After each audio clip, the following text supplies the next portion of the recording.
Okay, तो यहाँ first question में बोला गया if there no copper losses in the rotor, then मतलब कि कोई भी कॉपर लॉस मेरा रोटर में नहीं हो रहा, तो देन क्या होगा। यहाँ ऑप्शन दे दिया गया rotor will run at synchronous speed, run at very low speed, run at very high speed and not run. तो इस तरह के क्वेश्चन में क्या होता है, एक सिंपली एक फार्मूला होता है क्या। चलिए हम लोग देखते हैं इसका सॉल्यूशन। देखिए, किसी भी चीज़ का जो आउटपुट होता है, मेरा जो ग्रॉस आउटपुट होता है किसी भी, ये सिर्फ रोटर के लिए नहीं, ये सबके लिए है, क्या होता है कि जो मेरा उसमें इनपुट गया माइनस जो मेरा उसमें लॉसेस हुआ। तो ये आपको पता होना चाहिए कि आउटपुट इक्वल क्या होता है, इनपुट माइनस लॉसेस। ठीक है, तो रोटर का आउटपुट क्या होता है, टी जी इंटू 2πn/60, ये मेरा टॉर्क रहेगा, मेरा ग्रॉस टॉर्क रहेगा, ये 2πn/60। एन क्या है मेरा, जो मेरा स्पीड से जो मेरा आउटपुट है, जो मेरा रोटर है वो मेरा रोटेट कर रहा है, और रोटर इनपुट क्या होगा मेरा टी जी इंटू 2πns/60। तो एन एस यहाँ पे एन एस लिया गया और यहाँ मेरा एन लिया गया, क्योंकि एन एस जो मेरा इनपुट है वो मेरा क्या सिंक्रोनस स्पीड से जो मेरा मैग्नेटिक फील्ड रहता है वो मेरा क्या सिंक्रोनस स्पीड से मेरा रोटेट होते रहता है वो इनपुट में। ठीक है, लेकिन कुछ लॉसेस होते हैं, कॉपर के लॉसेस, और उसके बाद से थोड़ा जो स्पीड है वो मेरा स्लो डाउन हो जाता है आउटपुट में। तो यहाँ पे बस इसी का डिफरेंस है। तो यहाँ पे देखिए, ये मेरा फर्स्ट इक्वेशन जब लिया जाए तो इसमें बोला गया रोटर कॉपर लॉस जीरो। तो इस चीज़ को अगर हम जीरो कर दें तो क्या हो जाएगा, rotor gross output is equal to rotor मेरा इनपुट। ठीक है, दोनों मेरा इक्वल हो जाएगा। तो चलिए फिर नीचे देखते हैं। तो मेरा क्या हो जाएगा, rotor output is equal to rotor input. तो यहाँ T G 2πn/60 is equal to T G 2πns/60। तो ये सारे इक्वल, ये सब सारे मेरे कैंसिल हो जाएंगे। ठीक है, तो बचेगा क्या, एन। यहाँ पे जो बचेगा वो मेरा क्या बचेगा, एन, और इधर मेरा एन एस। तो N is equal to N S, मतलब कि जो मेरा रोटर का जो आउटपुट है, जो मेरा स्पीड है, आउटपुट का जो स्पीड है वो मेरा क्या सिंक्रोनस स्पीड पे रोटेट करा, अगर कोई भी कॉपर लॉसेस नहीं है तो अब। ठीक है, तो इस केस में क्या हो जाएगा, N is equal to N S. चलिए फिर नेक्स्ट की तरफ मूव करते हैं हम लोग। ओके, सेकंड में आते क्या बोला, insulation resistance of a cable can be measured by which of the following. ठीक है, तो ये थोड़ा सा देखिए क्वेश्चन इजी है, लेकिन ये एक हल्का ट्रिकी बोल सकते हैं। जैसे कितना स्टूडेंट होगा देखते के साथ उन्होंने मेगर मार दिया होगा। ठीक है, इसमें कर दिया होगा, लेकिन इसमें है पहले सेकंड ऑप्शन में देख लिया क्या, गैल्वेनोमीटर मेथड। ठीक है, तो ये दोनों जो है मेथड है वो मेरा दोनों हाई रेजिस्टेंस को जो है मेजर करने के लिए होता है। तो इसमें राइट आंसर हो जाएगा मेरा सी, बोथ। ठीक है, तो थोड़ा हम लोग इसके बारे में थोड़ा सा एक बार देख लेते हैं कि कौन कौन सा जो मेथड है वो मेरा हाई रेजिस्टेंस के मेजर करने में यूजफुल होता है। चलिए फिर देखते हैं। तो बिल्कुल यहाँ पे देख सकते हैं क्या, हाई रेजिस्टेंस के लिए मेरा होता है डायरेक्ट डिफ्लेक्शन मेथड, जिसे हम लोग गैल्वेनोमीटर मेथड बोलते हैं, जो मेरा ऑप्शन में दिया हुआ है। और सेकंड होता है लॉस ऑफ चार्ज मेथड। ठीक है, अगर दिखाई नहीं दे रहा हो तो क्या, लॉस ऑफ चार्ज मेथड। ठीक है, और थर्ड होता है मेरा क्या, मेगा ओम ब्रिज, और फोर्थ होता है मेगर। तो मेरा ऑप्शन में दिया गया था क्या, megger and direct deflection method, जिसे हम लोग गैल्वेनोमीटर मेथड भी बोलते हैं। तो ये मेरा दोनों करेक्ट है, right answer is C, both. जो भी होगा बोथ में वो मेरा राइट है। ठीक है, चलिए फिर हम नेक्स्ट क्वेश्चन की तरफ। ओके, यहाँ थर्ड में बोला गया क्या, at much lower temperature semiconductor behave as, मतलब कि जितना मेरा टेम्परेचर को कम कर दिया है तो मेरा सेमीकंडक्टर क्या एज ए क्या बिहेव करेगा। ठीक है, तो इसका राइट आंसर होगा क्या मेरा, कि मेरा वो एज ए इंसुलेटर बिहेव करने लगता है अपोजिट टू द कंडक्टर। वही अगर यहाँ पे सेमीकंडक्टर ना रह के कंडक्टर हो जाता तो इसका राइट आंसर क्या हो जाता, वो मेरा as a super conductor behave करने लगता है। ये आपको पता होना चाहिए। अगर सुपर कंडक्टर में बहुत ज़्यादा अच्छा कंडक्टर करने लगता है, अगर लेकिन उसे और भी बहुत ज़्यादा टेम्परेचर कम कर दिया, माइनस में बहुत ज़्यादा लिया जल जाता है, तो कोई भी कंडक्टर जो है as a super conductor behave करने लग जाता है। ठीक है, और यहाँ पे पूछा गया सेमीकंडक्टर में क्या होता है कि अगर टेम्परेचर कम करे तो वो मेरा इंसुलेटर की तरफ जाएगा, और उसी तरह अगर हम लोग टेम्परेचर बढ़ा रहे हैं तो वो मेरा एज ए कंडक्टर की तरफ जाएगा। ओके, तो ये आपको पता होना चाहिए। ठीक है, इसी तरह हम नेक्स्ट में देखते हैं, लॉर्डनेस इज एक्सप्रेस्ड इन। ये जो लॉर्डनेस है, लॉर्डनेस इज एक्सप्रेस, मतलब उसे किस तरह में हम लोग एक्सप्रेस करते हैं। तो लॉर्डनेस क्या एज ए, वो मेरा क्या साउंड का एक बोल सकते हैं कि ये साउंड है। तो साउंड को हम लोग किस में मेजर करते हैं, तो वो मेरा राइट आंसर इज डेसिबल। तो right answer is B, decibel. Okay, इस तरह हम नेक्स्ट में देखते हैं, current passing through an inductor is 4 ampere. ठीक है, दिख नहीं रहा को हम बता दे रहे हैं, current passing through an inductor is 4 ampere. यहाँ 4 एम्पियर है। Energy store in the inductor of induction 0. हाँ, यहाँ पूछा गया क्या, energy store in the inductor of inductance 0.2 Henry will be. तो यहाँ पे सिंपली एनर्जी स्टोर पूछा गया। तो आपको पता है कि किसी भी इंडक्टर में कितना एनर्जी स्टोर होता है, you equal to half LI²। ठीक है, तो इस तरह के क्वेश्चन थोड़ा देख लेते हैं सॉल्यूशन में। ठीक है, चलिए फिर। हाँ, तो यहाँ पे क्या है कि you equal to half LI², ये मेरा एनर्जी स्टोर होता है किसी भी इंडक्टर में। तो यहाँ हाफ हो गया, एल का वैल्यू क्या दिया गया, 0.2 हेनरी यहाँ दे दिया गया, 0.2 हेनरी इंटू आई मेरा 4 एम्पियर दिया गया। तो आई का यहाँ पे स्क्वायर मतलब 4 का स्क्वायर, यहाँ मतलब ये 16 हो जाएगा। तो इससे आप लोग सोल्व कीजिए, क्या राइट आंसर होगा, 1.6 जूल। ओके, तो यहाँ पे देखते हैं इस तरह किसमें ऑप्शन दिया गया है। ओके, तो यहाँ पे करेक्ट आंसर आ रहा है क्या मेरा बी, 1.6 जूल। ठीक है, तो ये मेरा करेक्ट है। ओके, इस तरह हम लोग नेक्स्ट में देखते हैं, avalanche break down occurs at a reverse bias voltage. तो इसका राइट आंसर होगा वो मेरा क्या होगा, 8 to 10 वोल्ट। ठीक है, राइट आंसर इज डी, ठीक है, वो मेरा मेनली होता है 5 वोल्ट से अपर में जब होता है तो मेरा एवलांचे ब्रेकडाउन होता है, ये मेरा मेनली होता है रिवर्स बायस में, ठीक है। और ये उस तरह के डायोड में ज़्यादा होता है जिसमें डोपिंग मेरा कम किया जाए, ये आपको अगर चाहें तो याद रख सकते हैं, समझ सकते हैं।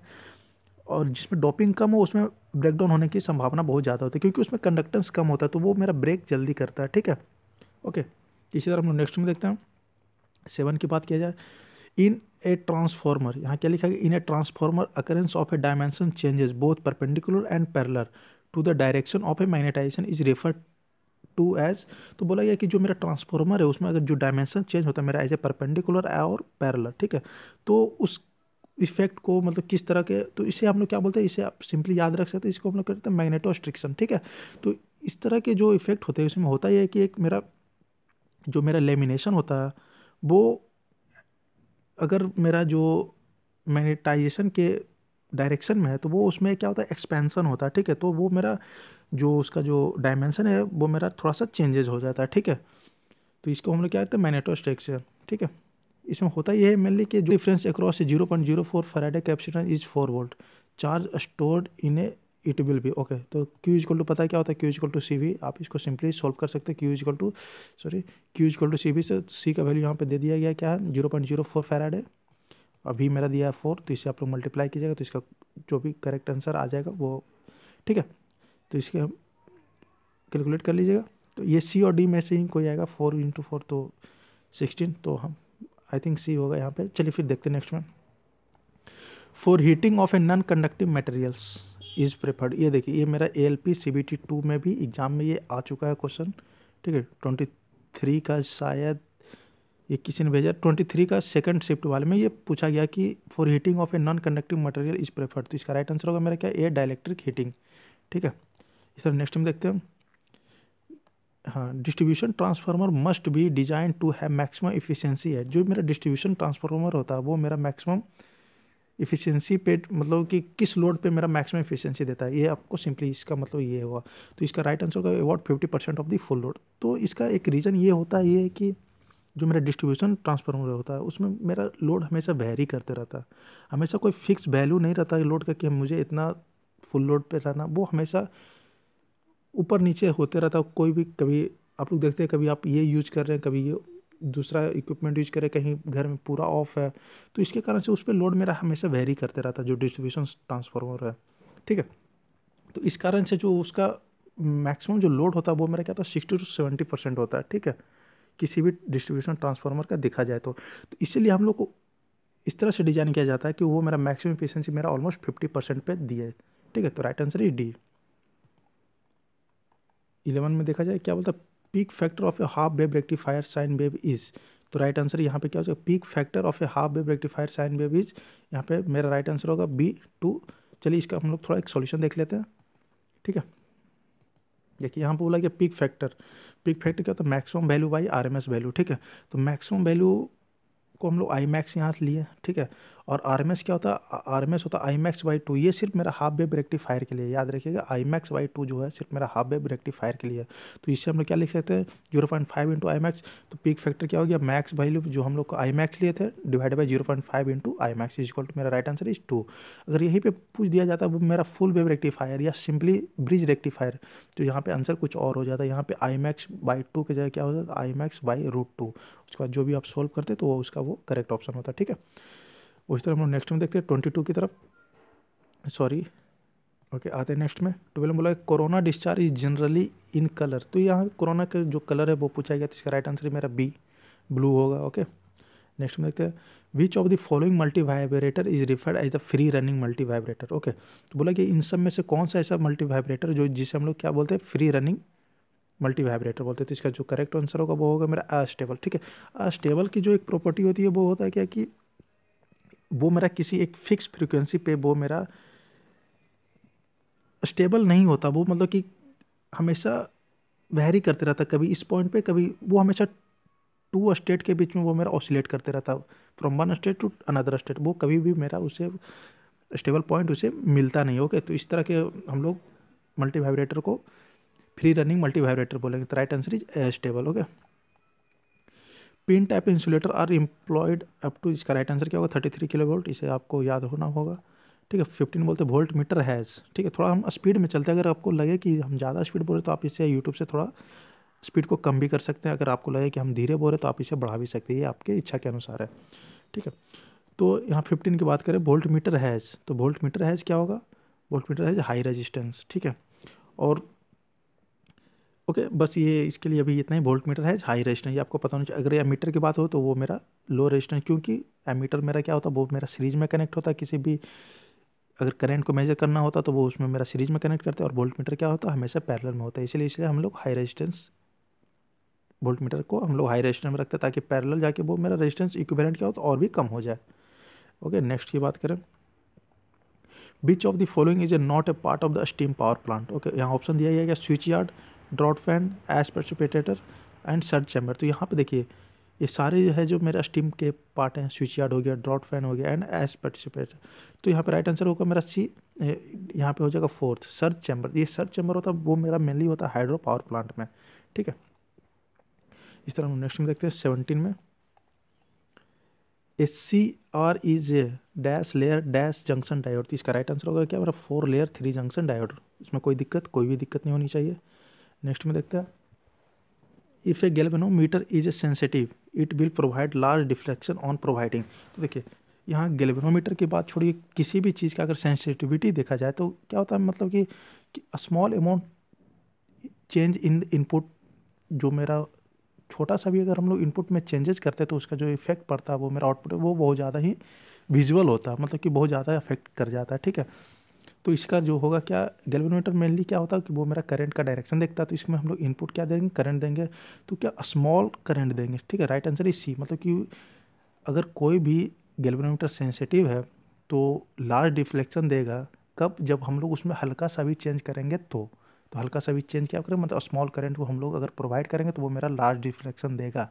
ओके, इस तरह हम लोग नेक्स्ट में देखते हैं, vibration produce by lamination of A transformer primarily depend on, यहाँ देखिए जो मेरा वाइब्रेशन होता है लेमिनेशन जो ट्रांसफॉर्मर में होता है बाय लेमिनेशन, तो वो मेरा क्या होता है, इसका डिपेंड ऑन, यहाँ पे ऑप्शन दिया गया tightness of clamping, B size of lamination, C both and D none. तो राइट आंसर यहाँ पे होगा सी बोथ।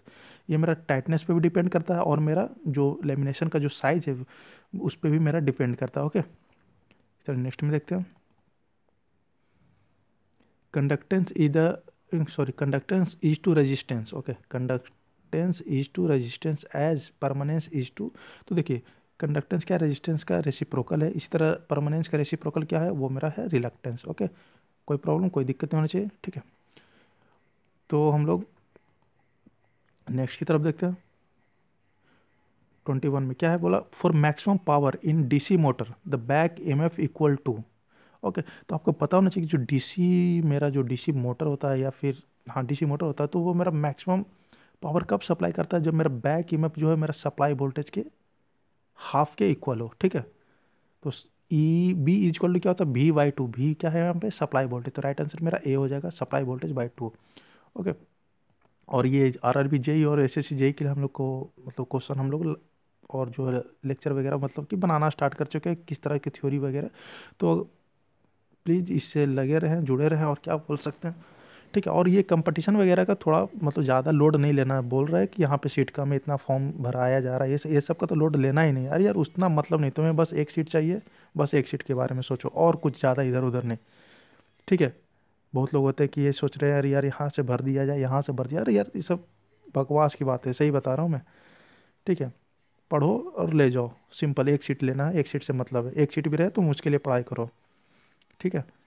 जो भी है जैसा भी है यार, वैकेंसी तो नहीं कर रही है कम से कम, ठीक है। तो इस पर ध्यान दिया जाए, ये एक समझो कि अच्छी अपॉर्चुनिटी मिली है यार, ठीक है। तो ये इतना ज़्यादा मत सोचा करो कि इस जोन से भर जाए, इतना फॉर्म गिरा है, ये हुआ है, तो इस तरह के हाँ कट ऑफ, ये कट ऑफ सोचोगे समझो नहीं हुआ तुम्हारा, सिंपल बात है, कट ऑफ सोच लिए नहीं हुआ, ये चीज़ मान लो, ठीक है। तो इसलिए ये सब छोड़ो बात और पढ़ाई पे करो, जितना 100% हो उतना सिलेक्शन की चांसेस ज़्यादा है। और यार अभी बहुत एग्ज़ाम है अभी, मतलब कि CBT 1 CBT 2 फिर उसके बाद अभी होगा, ठीक है। तो इसलिए उतना लोड लेना बंद करो और पढ़ाई करना स्टार्ट करो, ठीक है। और SSC जेई भी है, RRB जेई भी, और भी बहुत सारे एग्जाम आते रहेंगे, तो इसलिए लगे रहो, ठीक है। इस तरह हम नेक्स्ट में देखते हैं 22 में, फॉर कांस्टेंट स्पीड, हाँ क्या, for constant speed line shafting type of, okay यहाँ डैश दिया गया, ठीक है। For constant speed line shafting dash type of DC motor use, हाँ राइट आंसर होगा मेरा डी शंट, ठीक है। किसी भी अगर हम लोग को कांस्टेंट स्पीड पे कोई भी चीज़ को ऑपरेट कराना है तो उसके लिए हम लोग क्या करते हैं, शंट मोटर को हम लोग यूज करते हैं, ठीक है। ये आपको बात पता होना चाहिए, ठीक है। Right answer is D. और यही पूछा जाए हाई टॉर्क चाहिए, हाई तो इसके हाई स्टार्टिंग टॉर्क चाहिए तो वो मेरा क्या हो जाएगा, सीरीज मोटर के लिए, ओके। नेक्स्ट ही तक देखते हैं 23 में। In a single phase transformer the copper loss at full load is 600 watt, a half load of the full load the copper loss will be, हाँ यहाँ बोला गया कि सिंगल फेज ट्रांसफॉर्मर में the copper loss, full load पे मेरा copper loss 600 वाट है, okay. Full load पे मेरा कॉपर लॉस क्या 600 वाट है, और पूछा गया कि हाफ लोड पे मेरा कितना मेरा कॉपर लॉस होगा, ठीक है। सिंपली बात पूछा गई, तो इस तरह का सॉल्यूशन देख लेते हैं, ठीक है। और हम लोग जो अभी 22 है इसका भी थोड़ा सा हम देख लेंगे, ओके। चलिए फिर, हाँ देखिए ये 22 जो था पूछा गया था कि किसी भी कांस्टेंट स्पीड पे रोटेट करने के लिए हम लोग कौन सा मोटर का यूज करेंगे, तो हम लोग डीसी शंट था। तो थोड़ा सा यहाँ पे एक्सप्लेनेशन देख लेते हैं फॉर्मूला, ताकि आपको याद रहे, ठीक है। ऐसे तो आंसर आपको पता होना चाहिए, हाई स्टार्टिंग टॉर्क के लिए सीरीज और कांस्टेंट स्पीड के लिए मेरा शंट। तो देखिए मेनली होता ही है कि जो स्पीड होता है मेरा डीसी मोटर में वो मेरा क्या होता है, directly proportional to back EMF by flux. तो किसी भी मशीन ऑपरेटिंग में मेरा फ्लक्स क्या होता है, ऑलवेज कॉन्स्टेंट होता है उस टाइम के लिए, ठीक है। तो वो मेरा टोटली डिपेंड करता है वो मेरा बैक ईएमएफ पे, ठीक है। तो यहाँ पे एन इजक्वल टू, यहाँ पे प्रोपोर्शनलिटी साइन हटा तो यहाँ पे मेरा कांस्टेंट क्या है, एन इजक्वल टू के भी माइनस आई ए आर, ये मेरा क्या, ये मेरा बैक ईएमएफ है, ये आपको पता होना चाहिए, ठीक है। तो अगर हम लोग को पता है कि अगर हम लोग मोटर पे लोड बढ़ाते हैं तो उस पर मेरा लोड करंट भी बढ़ता है, ठीक है। तो यहाँ पे मेरा आई ए भी बढ़ेगा, बिल्कुल बढ़ेगा। तो आई ए बढ़ेगा तो मेरा ओवरऑल थोड़ा सा क्या होता है कि स्पीड भी मेरा डिक्रीज करने लगता है। आप इस रिलेशन से देख सकते हैं, आर ए तो मेरा कांस्टेंट है, भी मेरा कांस्टेंट रहेगा, सप्लाई वोल्टेज है, तो मेरा जब लोड बढ़ेगा तो मेरा करंट भी बढ़ता है, ठीक है। तो मेरा हल्का सा डिक्रीज होता है, वो मेरा डिक्रीज क्या होता है 6 to 7%, ये only in case of shunt motor 6 to 7%। तो इसीलिए इसे हमेशा क्या होता है, एक तरह से कांस्टेंट स्पीड के लिए एज्यूम किया जाता है, ठीक है। 6 to 7% ज़्यादा मैटर नहीं करता, ठीक है, स्पीड में। तो इस तरह के मोटर को हम लोग क्या बोलते हैं, कांस्टेंट स्पीड के लिए हम लोग यूज़ करते हैं फॉर, तो ये मेरा क्या शंट के लिए, ओके। नेक्स्ट की तरफ देखेंगे, जो हम लोग क्या था सिंगल फेज ट्रांसफार्मर में क्वेश्चन क्या था, हम बता दे रहे हैं कि फुल लोड पे मेरा कॉपर लॉस क्या था 600 वाट, और पूछा गया हाफ लोड पे मेरा क्या होगा, ठीक है। तो copper loss is directly proportional to the I L square, ये आपको पता होना चाहिए, बिल्कुल पता होना चाहिए। तो at half load, load current become, और जैसा ही मतलब कि लोड घटाते हैं इसमें भी मेरा क्या होता है, करंट भी मेरा हाफ हो जाता है, बिल्कुल होता है। तो कॉपर लॉस हाफ लोड पे क्या हो गया, हाफ आई एल स्क्वायर हो जाएगा, तो इसका स्क्वायर किया तो 1/4 टाइम्स हो गया, ओके। तो यहाँ पे देख लेते हैं, फुल लोड पे मेरा 600 वाट हो गया, और हाफ लोड पे मेरा क्या होगा 600 इंटू डिवाइड बाई 4 मेरा 150 वाट, ठीक है। क्योंकि वो मेरा 1/4 से वो मेरा डिक्रीज हो जाता है अगर हाफ लोड है तो 600 का 1/4 करें तो 150 वाट, ठीक है। आते हैं नेक्स्ट क्वेश्चन की, ओके। अभी हम लोग एक दूसरी वीडियो बनाएंगे, उसमें हम लोग ये जो भी नेक्स्ट मेरा क्वेश्चन बचा उससे हम लोग डाल देंगे, क्योंकि थोड़ा वीडियो लंबा हो जा रहा है, ठीक है। तो हम बना ले रहे हैं अभी, और लेकिन अपलोड हम लोग दूसरे वीडियो में कर देंगे, क्योंकि वीडियो थोड़ा ज़्यादा लंबा हो जा रहा है। और यार सब्सक्राइब नहीं किया तो please subscribe my channel, like this video, like करने से होता है कि अच्छा लगता है मेरे को भी, ठीक है। तो और आरआरबी जेई और एसएससी जेई की जितनी भी तैयारी करो यार अच्छे से किया करो, ठीक है। चलो फिर बेस्ट ऑफ लक, और सब्सक्राइब कर लो।